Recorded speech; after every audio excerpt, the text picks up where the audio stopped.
Good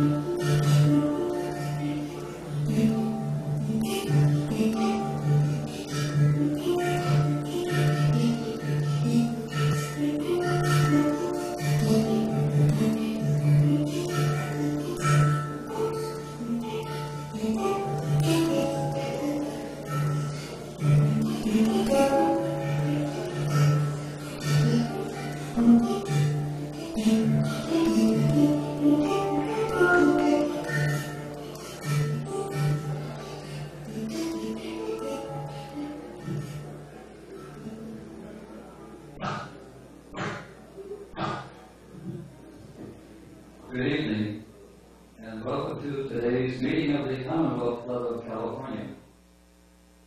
I'm John Sutter from Missouri, the Show-Me State, member of the Club's International Relations Forum and your chair for today. Our thanks to Alan Tower for his solo on the polka.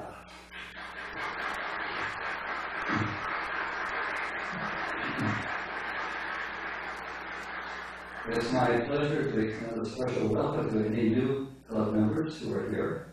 We know you'll enjoy your membership, and we look forward to seeing you again.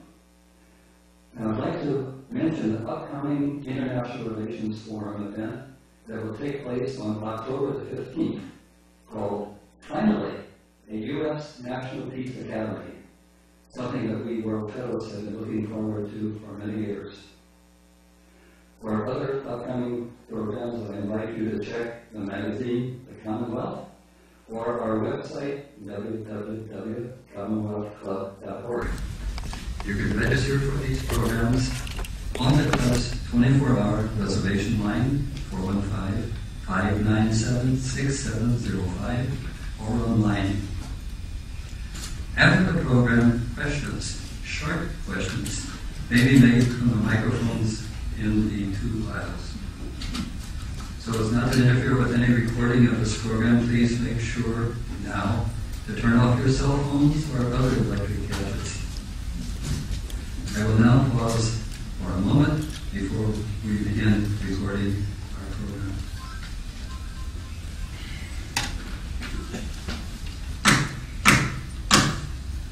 Good evening, and welcome to today's meeting of the Commonwealth Club of California. In the spirit of its founder, Edward F. Adams, who gave the club its motto, namely, we only propose to find truth and turn it loose in the world. I'm John Sutter of the club's International Relations Forum and your chair for today. We welcome any viewers or listeners and invite our audience to visit us online at www.commonwealthclub.org. And now it's my pleasure to introduce our distinguished speaker.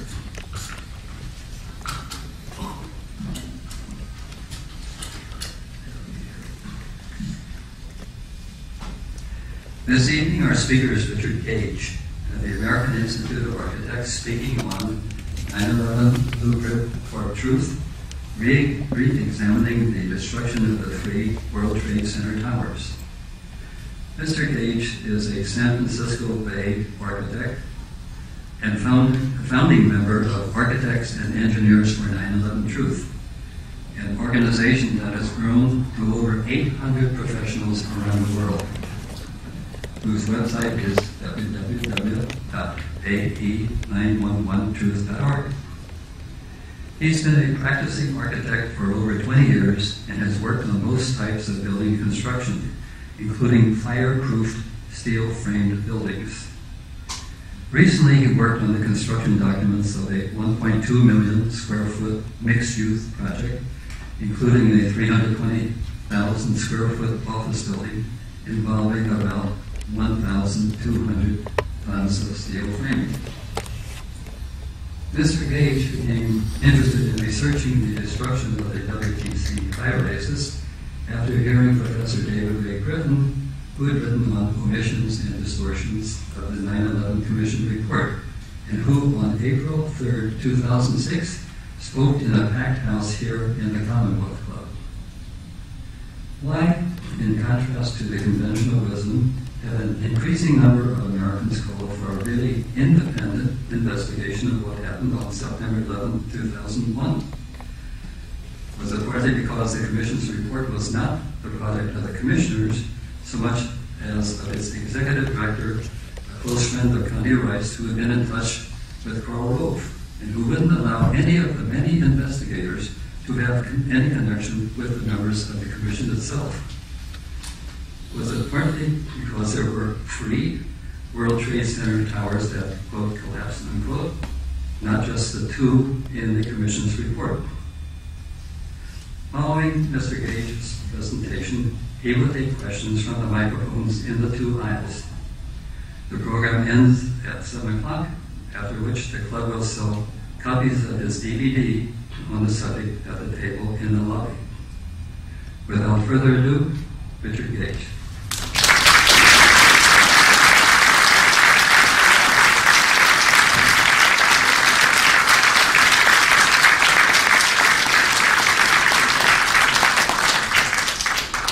Thank you very, very much.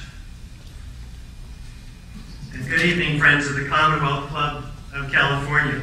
And a special hello to our viewing audience from around the world on our live streaming webcast tonight. It's an honor to be chosen by this most esteemed forum to deliver our most important and timely message tonight. Thank you for your courage and for your willingness to reconsider the very difficult subject of the destruction of the World Trade Center high-rises and its staggering loss of life on 9/11. Now, just as architecture and engineering projects are sometimes joyful, sometimes very, very difficult, this particular one has proven to be one of the most difficult. And not difficult in terms of reaching conclusions, though, but difficult in terms of the implications of those conclusions and finding people open-minded and willing to hear the facts about these high-rise buildings.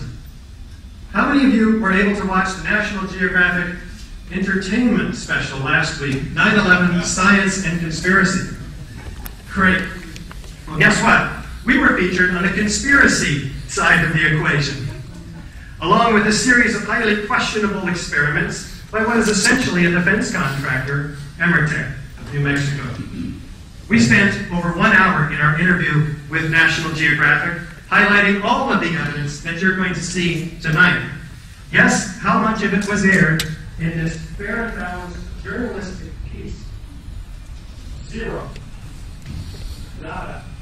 This is the challenge of truth in this age where 90% of the media is owned by 5 corporations. In the spirit of Edward Adams, the Commonwealth Club founder, my commitment to you tonight is to speak the truth and to leave you with valuable information, science-based information. I believe that you will come to an updated understanding about what is science and what is conspiracy. But please, don't believe me. We're not looking for believers. This is not some kind of new religion.